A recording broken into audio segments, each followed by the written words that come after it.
It is the final battle of the Final Fantasy VII Materia Lockdown Challenge Run 2021.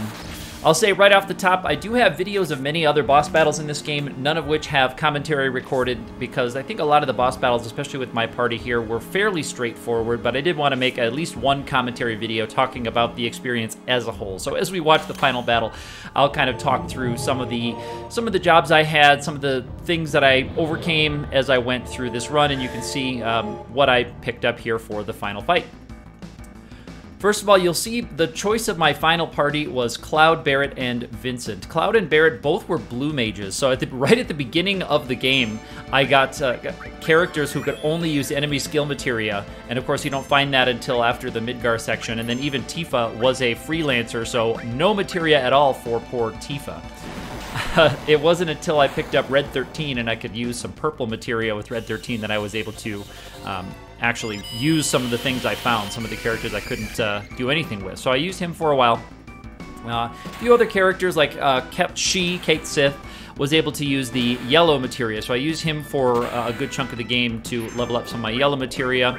And then Vincent here is kind of one of my better utility characters. He can use purple and yellow. I'm not sure which job that was. Maybe Monk was the purple and yellow. I think the idea is that the Monk has access to big hit points. So you can use the HP plus materia. That's why you see Vincent's got the huge life total there, because he's got some mastered HP plus materia.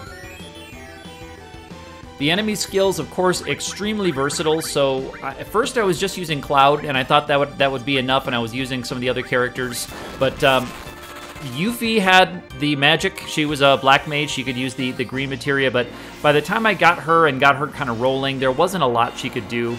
Here we've got Pandora's box. You're going to see this one a lot. This is one of the better damage spells that I had in these final battles, and one of the reasons it takes kind of long. Now, I didn't get anyone with summon magic, so there was no Knights of the Round at all, and of course, no need to really go for the gold chocobo here. So Vincent has the 4x cut. I mastered that just before this battle, as kind of you normally would in this one. It takes a ton of AP to master that thing, and you don't get until a little later in the game, so you can't be stacking it the whole game. So you'll see Vincent use the 4x cut quite a bit. Of course, Cloud can't do it.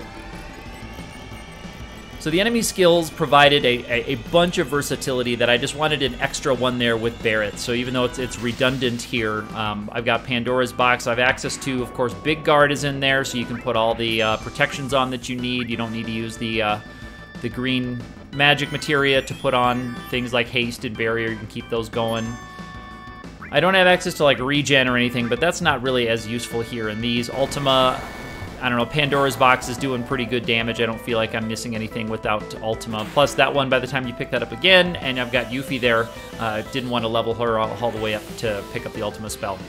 So it was really fun to work over a lot of the challenges that you pick up here, and you actually learn a lot about the game mechanics when you do a challenge run. That's the reason I play Final Fantasy V a lot, is because I really love learning about the ins and outs of the game. So one of the things I kind of forgot about is Barret's final weapon missing score does damage that's based on how much AP of materia is in the weapon. So it has 8 slots with no growth, so if you have lots of mastered materia with a lot of AP, he's got a high attack value, but of course Barret can only use enemy skill materia. It's the only one he can use, and you don't pick up any AP on that one. It does not gain AP at all. So Barret's not using his missing score weapon. He's using one of the atomic ray, or one of the almost the top level, the highest attack value that he could pick up.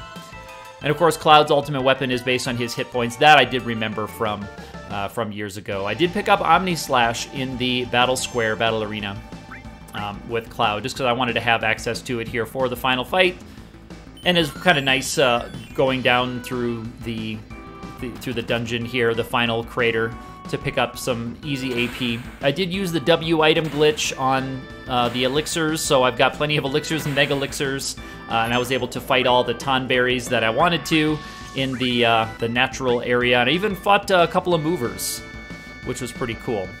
So I picked up a lot of growth right there. I was using a lot of double growth armors, so even like later on in the game, way after they were down, I was using a double growth armors like Rune Armlet, I think, on Vincent so he could grow his HP pluses, and of course grow steel into Mug and what have you. Now, one note that I didn't check about, but I kind of made this decision in the spirit of the game. We're going to watch a lot of Pandora's boxes here against Bizarro and Safer Sephiroth.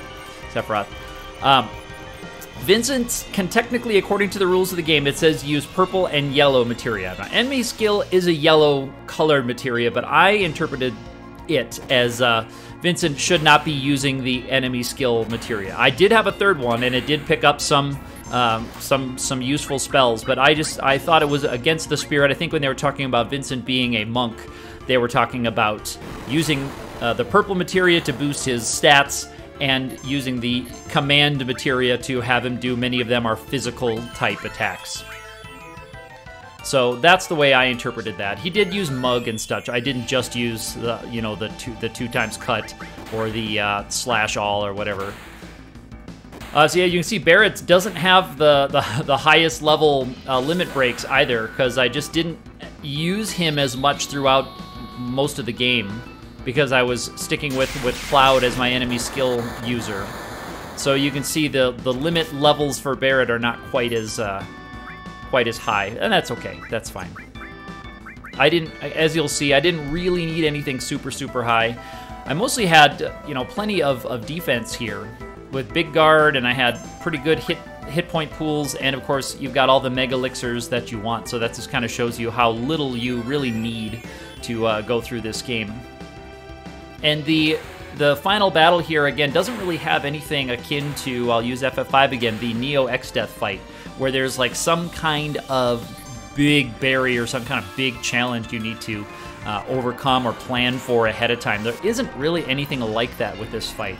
You'll see, even the Supernova ability does a percentage base. I think it does like 15/16ths of your current HP. So that one's not an automatic KO. And the other one's like Lonely One or Lonesome One, the thing that just sets your hit points to 1. But you have plenty of time to recover after those kinds of things. Whereas, Neo X-Death, there's a lot of kind of 2-hit combos that he can get you with, or he's got the pieces that go into the Desperation Mode that start spamming things like Almagest, which is, of course, one of the big barriers of that game, is Almagest. So there is Bizarro Sephiroth down. You just kind of take the pieces out one by one, but my party has plenty of damage. Vincent using 4 times cut, and Pandora's box with Cloud and Barrett. So now we are going on to the final section of this one, and it's another decently long battle, but again, not super dangerous. So I can see what they're doing in making these battles a little bit more approachable, a little bit more, I guess, transparent, you would say, where you don't have any kind of surprise mechanics that are gonna take you out without you expecting it, like you would see in some of the other ones. And I think maybe they started that with Final Fantasy VI, like maybe the final battle there. I'm not thinking of any kind of ability that's a super cheesy one that the final forms of Kefka do. Maybe I'm misremembering. Maybe there'll be a challenge of FF6 coming up on this channel. I haven't played it for a good number of years, so that would be probably appropriate after this 2021 4-Job Fiesta, which will be my primary video game project in the summer of 21, as it is every summer. So right away, Vincent is on the offensive there. It is a little bit unfortunate that Vincent's limit break kind of puts him into a pseudo-berserk status. Once he's in that form, he just acts on his own and won't do anything else. So it's a little bit risky if you want to use that. So I'm just looking at Vincent here. I'm looking at the money throw, just seeing what that does. I haven't really used it at all. I haven't used the throw or the coin ability yet this game. It had been a while. There's a Shadow Flare, I think, so that's actually a cool enemy skill that he picked up. I did learn Shadow Flare, there we go, that was a nice hit, with Cloud. So one of my enemy skills had Shadow Flare. And I didn't bother before this battle to look up what the formulas were for the coin ability. So I didn't bother to see, like, oh, how much do I actually need to throw? So I was just kind of throwing the max, just for fun, using up some of that money that we've got. Hitting into his barriers, of course, not as much fun. That's okay, though. We can take care of that. See, but like with barriers, even that attack is not super dangerous. There's a little counterattack there, and that's, I think, the rest of my money. So I probably didn't need to throw as much. I could have probably used a few more. Yeah, as you see, I don't have any more gil left. And this is where Safer Sephiroth goes into a long range. So I think you'll actually see Cloud jump up and try to hit him here. There we go, throw 0 gil at him. All right. And this is Barret using Shadow Flare right back at him. Pretty cool. I learned the ability in the fight. And something that you may remember is if you learn an enemy skill, to keep it, you have to win the fight. But you can use it right there as Barret. You just saw him spin around and learn it. But if you want to keep it, you have to win the fight. Of course, this is the last fight of the game, so not really relevant. But that keeps you from learning an enemy skill and then like running away from the fight. It won't get saved to your materia, which is interesting. So I'm just looking at the damage from Shadow Flare and Pandora's box. Of course, you're always hitting into those barriers. D-barrier, I guess, would have been a nice one there. I don't have the destruct materia because I'm not using Yuffie for her magic. Eris, I'm trying to remember all of my jobs as we're watching some of these. Eris was a mime, so that is a totally 0 materia one because you don't pick up the mime materia until after she is no longer in your party. I think we're going to watch Supernova here. I think that's where we're heading, to the farthest reaches of space. Very long spell animation as he blows up the entire solar system, but you'll see it just does a percentage of my hit points. So it'll bring everybody down to critical, but then you have an entire round to take care of it. And all my characters are in haste, so I'll get a couple of actions before he puts on another threat. Maybe if we were poisoned or something, this would have some unlucky timing. But I actually don't know if he uses any abilities that can put you in poison. Maybe he does. We don't have Grand Cross in this one. I think Grand Cross comes back in Final Fantasy VIII. We see Grand Cross again. Sid, I think, in my party was a thief, so steel materia only. So that was obviously redundant with Kate Sith, who could use all the yellows, and of course Vincent, who can use yellows and purples. Tifa, I said, was a freelancer. And I don't know who I'm forgetting. I'm probably forgetting a few characters, but if they're not here, it just means that they have more limited skill sets than what I've got. This is kind of the most versatility, and again, the only one I would think about is Yuffie, and I did have her in the party for a while because I thought that she might be on my final party, but it didn't quite work out, and I thought that more versatility with another enemy skill user would be better. Here is the Supernova gonna crash into us. There we go. This burning star right here in our faces. Nobody seems too bothered by it. It just seems, and there we go. So you can see it takes you down to a critical range, and it will put everybody into their limit break. So now Vincent is interesting here because Vincent's got his limit break, and that will replace your regular attack thing, your regular attack. So I need to decide if I want to go into my Berserk mode. And as you can see, at this point in the battle, I thought that it was safe enough to go into that mode. So here he goes. He'll be doing good damage every round, and that's totally fine with me. And I think that my other characters will be able to act fast enough to throw Mega Elixirs around as needed,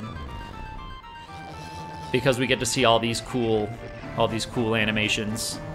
Although the damage is not super huge. I think he was doing a little bit more than that with his 4x cut at 700 apiece. So he's doing 2,800, but I think he has a few better attacks than that too. But you can see the Mega Elixirs are flying, and so the Pandora's boxes will be doing good damage as we go out towards the close of the fight here. Satellite Beam, not Barret's biggest one.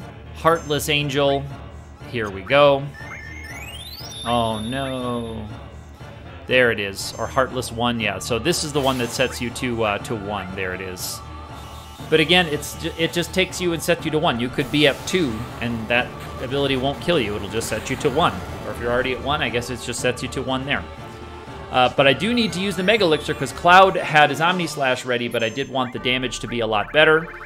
Of course, Big Guard goes back up. Okay, now he's in reach of regular attacks anyway. Cloud's Omni Slash is ready to go. Okay, so that was decent damage, I guess. And we'll see what Cloud's Omni Slash does when he's got full health, if he indeed does have full health. Up, D-Spell, that's okay. Gonna take off somebody's barrier. I think that takes off, yeah, it takes off your barriers, and maybe your haste too. I can't remember as I'm recording this, but here comes Omni Slash. Chop, chop, chop, chop, chop. Each one does get chopped in half, so it's just a lot of 2000s. But it's a whole bunch of slashes for 2000 each.